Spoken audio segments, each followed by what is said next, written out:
What's up, guys? Welcome to Daily Dose of Reddit. This is your host, Zach, and today's subreddit is r/TalesFromTheCustomer. This story's called, "My payrolling company was firing me because of an automation error, then blames it on young people being too lazy." Gosh, this was frustrating. Sorry for the long intro, but it's kinda necessary for the story. So I work in digital communication and copywriting. Now, there's this guy who I've worked for before, and he wanted to hire me to do some part-time work for his new startup for a couple of months. Since this would be a part-time thing, and he was literally just one guy, we figured it'd be easiest if he hired me via payrolling. For those who don't know, or if this is unknown outside of the Netherlands, payrolling basically means there's an external company who serves as the middleman. I'll formally be under contact with them. I register my hours with them, and they handle things like my salary being paid, sick days, legal stuff, paperwork, etc. It seemed like a good deal. Easier for my boss and works just fine for me. Now, I was already under contract with this payrolling company. I had worked with this new boss via this company before, and at that point, I was under contract with them for a different boss. That different boss and I parted ways on good terms, which means I very briefly had no employer registered at the payrolling company. They then sent me a message asking me whether I wanted to quit or not. If I did want to quit, there was a letter of resignation in the online portal that they wanted me to sign. If I did not want to quit, I had to email them to let them know. At this point, the new boss had already contacted them that he wanted to start a new contract with me, so I sent them a polite email explaining this and that I did not want to quit. I literally did this hours after they sent me the email asking me about this, so I think I was on time. After this drama, it took them over a month to get anything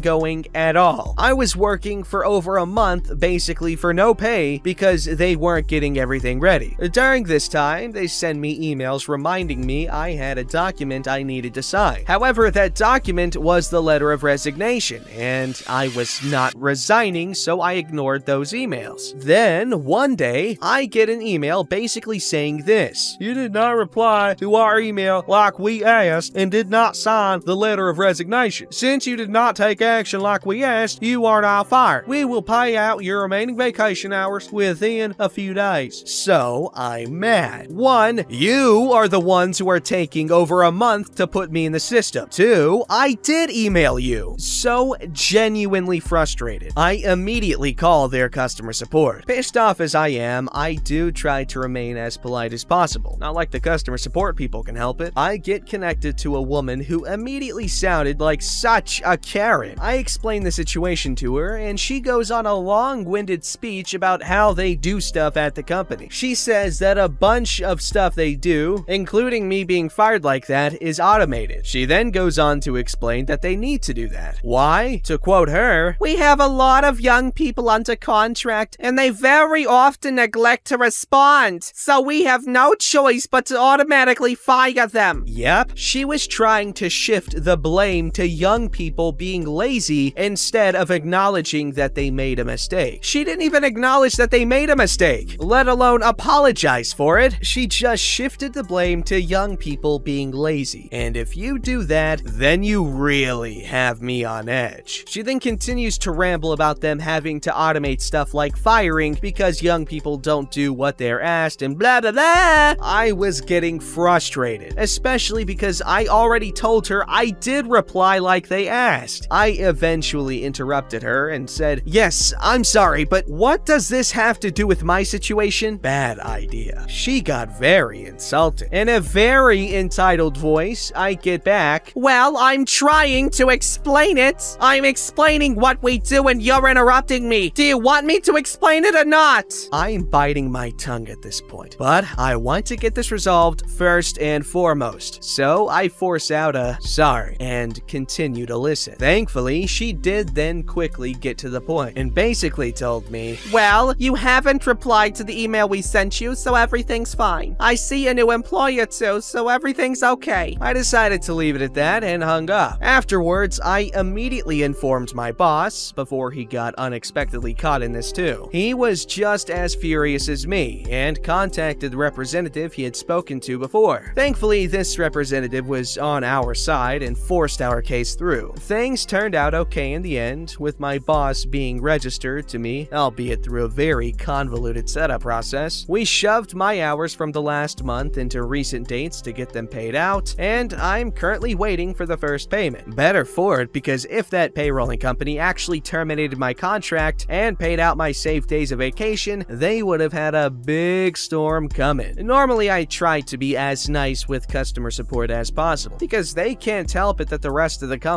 messes up. But this lady? Good God, how hard is it to acknowledge a mistake has been made, apologize, and get to the point? Apparently, it's exceedingly difficult. Yeah, that's it. It's hard. This story's called Went in to get a screen replaced and now we're getting a new phone. I'd like to start off by saying that this is still ongoing, but I believe it is coming to an end soon. If it doesn't, I might go full Karen. It's been almost a week. Also, this is very long. Not long ago, my husband and I got new phones. Firstly, it was an absolute train wreck getting my husband's phone. If anyone is interested, I can explain that one another time. Regardless, brand new phone, one of those really expensive new phones, like over $1,000. This is very important. Well, unfortunately, we find out the hard way that said phone is designed to be as delicate as a wafer cone. Screen breaks within a month of him owning it. He's absolutely floored. I say we go to a local fix-em-up tech place to get the screen done. I make some calls, get pricing, so on. We go there to get it done. Right out of the gate, I have a super bad feeling about this whole exchange that's about to happen. The guy at the register is clearly still wet behind the ears. He spends 20 minutes struggling to figure out how to put into the computer that we want this specific phone screen replaced. Duh. At least 2 people try to come and help him before the manager finally comes out and has to redo the whole thing. It's already been easily 20 minutes. I had to wonder if this is normal. Important note, she asks for husband's passcode. I see her write it down and enter it into whatever was on the computer. We're told it will be done before close, and I was the emergency contact if anything happened. We show up 15 minutes to close, and the technician says we never gave them the passcode. They never even started to replace the screen. They never called me to ask. So they tell us 20 minutes, it'll be done, no big deal. Wow, that was fast. So an hour and a half goes by. Oh, a guy comes out and asks if we were having issues with the SIM card before we came in. No, we were not. Best they can do for us is give it a go again tomorrow. Something might be bent funny and that's why it's not reading the SIM now. They'll call me at 1 p.m. the next day. Wow, they're fast. 1 p.m. the next day. No call. Oh, I give it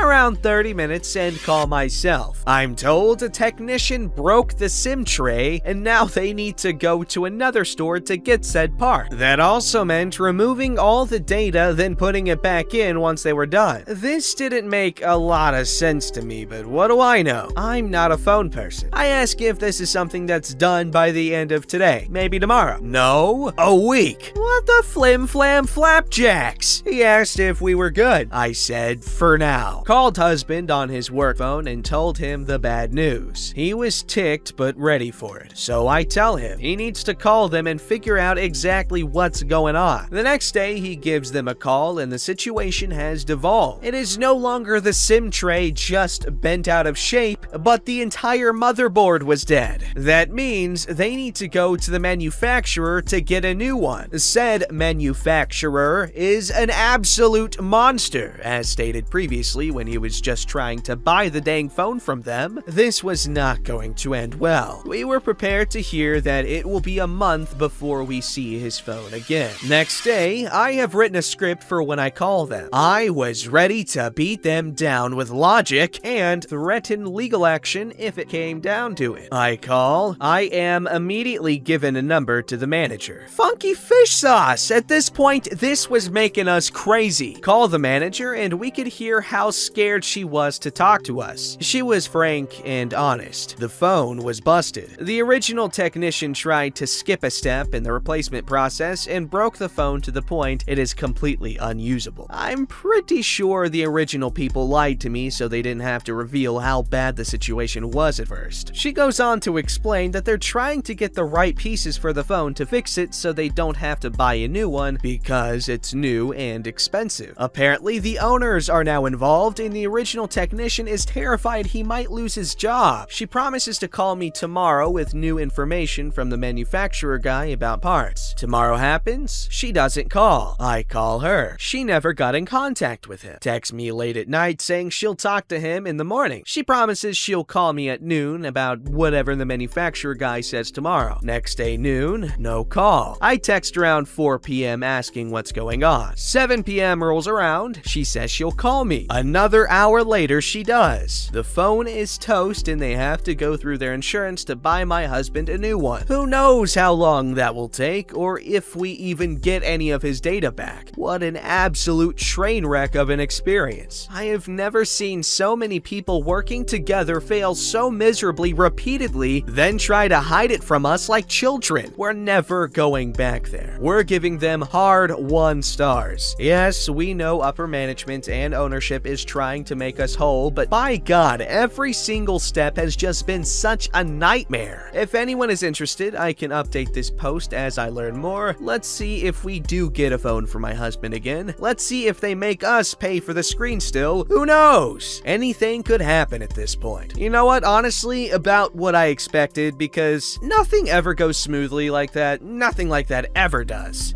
Especially when I'm assuming it's Apple, because Apple is notoriously stupid when it comes to anything customer service. They make good products. That's it. That's all they do. Everything else is poopy. And yes, I own the Samsung Galaxy S25G, so I know what I'm talking about. Alright, I'm not biased. I think the iPhones are like really nice, super fast. Like I'm pretty sure the most powerful smartphone processor there is. In fact, the new one plus the last generations, like those are literally the top 2. This story's called Rant About Child's Treatment. Okay, so I'm just going to get this off my chest. My 15-year-old daughter had a bad bike accident and broke her arm, severely so. Took her to the ER first day, was given a splint and sling and told to see ortho. Ortho wouldn't see her for 4 days. 2 days in, kid's in excruciating pain. Head back to ER only to find out her splint was done completely wrong. Get resplinted and head out. Kid's still in horrible pain, even on RX pain meds, mostly struggling with muscle spasms. Kid doesn't sleep for days because of spasms. Finally see ortho, but instead of MD, we were given a PA. Okay, as long as they help, we are okay. Finally is given a low-dose muscle relaxer. Fantastic. But she's only given 10 2-milligram pills. Kid finally is able to rest and spasms are under control. At this point, we are 1 week out from injury. Kid's not taking RX pain meds, just Tylenol and Motrin and RX muscle relaxer. After 4 days, she runs out of muscle relaxer. I request refill and am denied because PA isn't comfortable refilling it. Again, she was given 10 2-milligram pills. They are the only relief this poor kid has had in a week. Puts her on RX anti-inflammatory, which does nothing for spasms and hurts her tummy. I'm so pissed off. I mean, I get not wanting to overprescribe a child, but on what planet is it okay to leave a patient suffering to cover your ass? It's not like he gave her 30 and she blew through them. We were judiciously dispensing them as it was. Now the weekend's coming and I'm pretty sure she's going to end up in the ER again because muscle spasms from bone break are no joke. I can see the muscles twitching and she is screaming in pain. I am so angry I'm crying and I'm scared to call back because the way they spoke to me prior. I don't want to look like a drug seeker because I'm not. I'm so frustrated. I just want my child to feel okay. I hate that in the US, anyone who needs any kind of controlled medication is treated like a criminal. It's heartbreaking watching your child suffer and having some a-hole PA act like she shouldn't need the only med that has actually helped her has me heated as firecrackers. I just had to get that off my chest because I am beyond upset right now. As a frequent sufferer of cramps,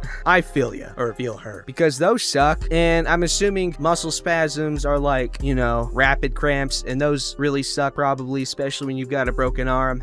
So yeah, give the kid meds. Yeah, give the kid meds. This story's called Hiding the 8-Ball When Asking for Donations for a Pro-Animal Group. Last night, I was at a big box pet supply store with my family, and outside was a couple of young men in matching polo shirts with a portable canopy Slippy, and a folding table. On our way out of the store, they asked us if we'd like to make a donation for their charity that works to help unwanted animals. All of our pets, well, not the hamster, are from shelters. So I immediately reached for my wallet and pulled out $5. And he said they couldn't accept cash because of COVID-19. No problem, I'll make a donation with my credit card. He starts typing all my pertinent information into an iPad, including my card info, and then we get to the amount I would like to donate. The page is only listing monthly donation amounts, with no obvious one-time donation option. I told him that I wasn't going to subscribe for an ongoing monthly donation, but that I'd be happy to make a single donation. He told me that their system doesn't allow for that, but the email receipt will have a link to cancel future donations. Wonderful. I quickly noped out of there after having him erase my information. That is just sleazy to me. They know that a lot of people who would make a one-time donation will fall for it and then forget to cancel the subscription. It just rubbed me the wrong way. I've heard that a lot of charities that you see and encounter are scams. That's just what I've heard. I don't know if that's true, but I've heard that.